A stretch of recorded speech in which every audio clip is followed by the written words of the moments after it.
friend of mine shared with me that she ran the Boston Marathon using 4 gels. And I think I surprised her when I said that I take a gel every 2.5 miles when I'm doing the 26.2 mile event. And that comes out to 10 gels, or in my case, goos. And I actually carry 2 extra. So I'm carrying 12 goos on me. And I'm taking 30 ounces of liquid as well as salt tablets.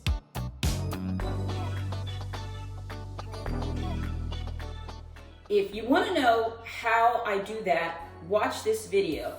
And also, if you like it, please give it a like, share it, and if you haven't already, consider subscribing. So how do I do this? How do I carry that many goos? Well, the first thing is, last year, I bought this bra. It is 3-pocketed. Yes, it says Boston Marathon. I did not run the Boston Marathon.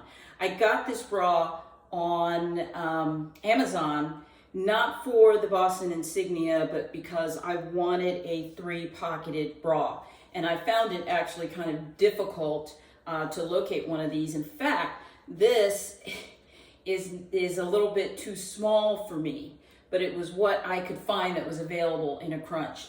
So anyway, back to the point. So it's got 3 pockets, and I put 3 gels in each pocket. Okay, so I've got 9 of my 10 required gels.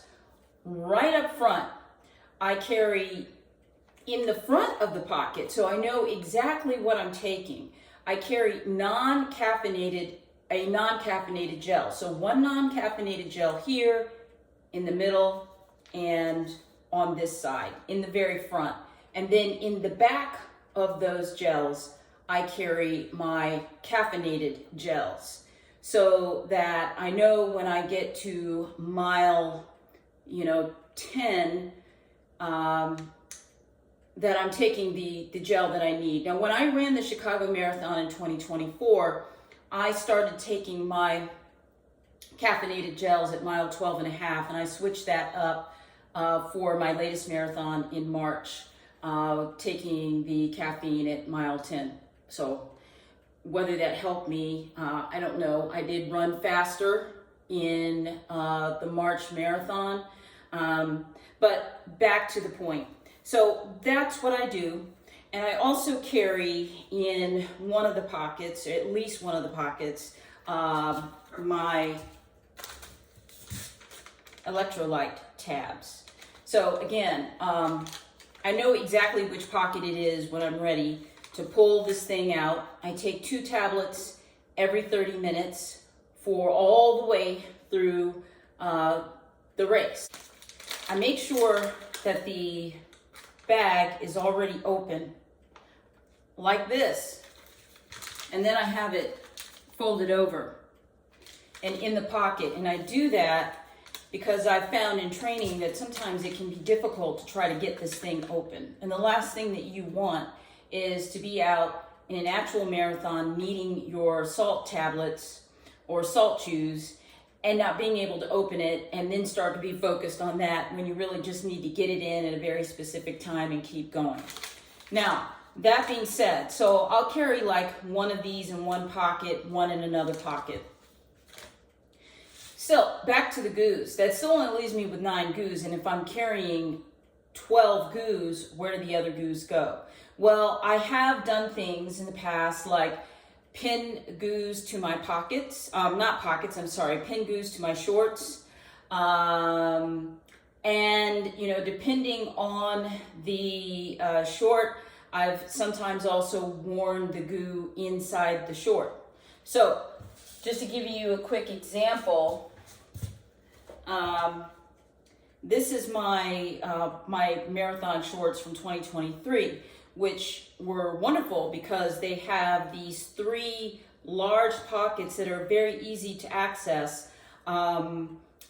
That you could put your extra goos or even your salt tabs in. So that was great. But one drawback, I think, of pockets in the back of probably anything, at least for me, is that you can't see it. So you're going back and you're, trying to reach for this thing. It does require extra thought. And it was at the 2023 marathon where I dropped one of my goos as I was trying to take it from the back pocket. In the marathon I ran in March, the One City Marathon in Newport News, Virginia, I didn't wear shorts. I wore these tights, and they have pockets on both sides as well as pockets in the back. I didn't use the pockets on the sides. I did use the pockets on the side, not the back.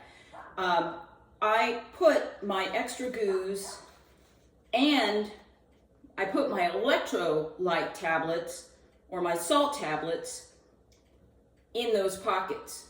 And that made it a lot easier for me. So I didn't even have the salt tabs in the bra. So I could just focus on pulling out the goos when I needed them till I exhausted that. And then I had my, my extra goos and my salt tabs here. Made it easy. Now, what about this 30 ounces of liquid? So what do I do? Well, here's what I do. I carry my water with me. I have 16 ounces of water in a bottle, usually that's crinkly, just like this, which I find to be ideal because you can mold it to your hand more.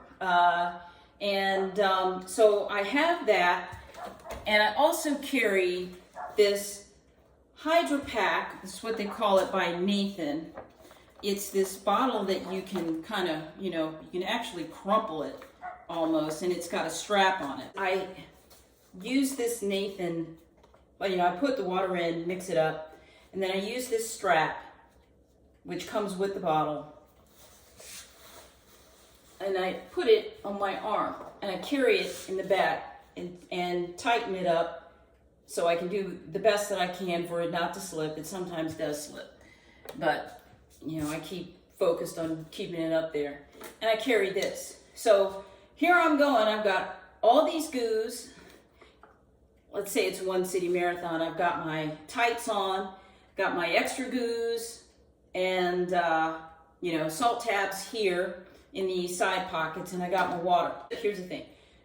The wonderful thing about bringing your own water, which I have done in every marathon that I have ever run, is that you can get your water when you need it as opposed to when the race decides that it's going to have an aid station for you. So I think on one hand, that's great just for your own, actual hydration needs, but also the fact that if you're going for a certain time, you can bypass the aid stations for a great deal of the marathon, provided you're not drinking all this all at once. So what I do is I drink this when I need it, and then once it is done, I don't even worry about the Maurten. I just drink this until it is all gone. When you're at a major marathon, not a big deal. Once you're done, typically, it's not going to be too long before you will see another aid station, and you can just toss this to the side with all the other, cups that they have. This will be picked up. But it's after I have exhausted this, I'm done with this, that I then switch to my Maurten, and I drink the Maurten again as needed, passing the aid stations until the Maurten is all gone, and then inevitably that'll all be finished, and the marathon will still have some miles left. So it's typically in the last miles where I'm finding, it's time for me to start taking water from the stations, and I will do that at that point. But by that point, I've saved myself a lot of time. I've probably, I'm assuming, given myself a kind of an edge, a performance edge, because I've been able to get my hydration when I needed it. And I just think for me, it works. It's what I like to do. If I did not wear a sports bra, it's a really good question. Where would you put all those gels? I guess you could put it in a little pouch that you would carry around your waist. There are ways to get all of these things, that you need. And of course, tights now, they have side pockets, they have all kind of pockets. Like I said, this here alone, it has the 2 side pockets, which are quite large. And then there is pocket here, pocket here. Get creative. I do think that if you want to have a performance edge, you want to cramp, the key is you gotta keep the proper nutrition going in. So the wonderful thing about carrying all of this nutrition and having the salt tabs when I need it, the goos when I need it, is that for the last 2 marathons, and I've only run 4, but my last 2 marathons, Chicago 24, no cramping. Now, until maybe mile 25, I did feel what I think was a cramp. It was something weird happened, but it eventually resolved before that mile was over. But it took me all the way until mile 25 to feel anything. 5 months later at the Newport News City Marathon, the method, which I got down pat, probably even a little bit better, played a role, I believe, in me not cramping at all. I literally did not cramp at all at the Newport News City Marathon. And I ran it faster than I ran Chicago, not by a lot. It was 4:08:07 versus 4:09:44 in Chicago. But the point is that would I have achieved those times had I not had the nutrition on me? Probably not.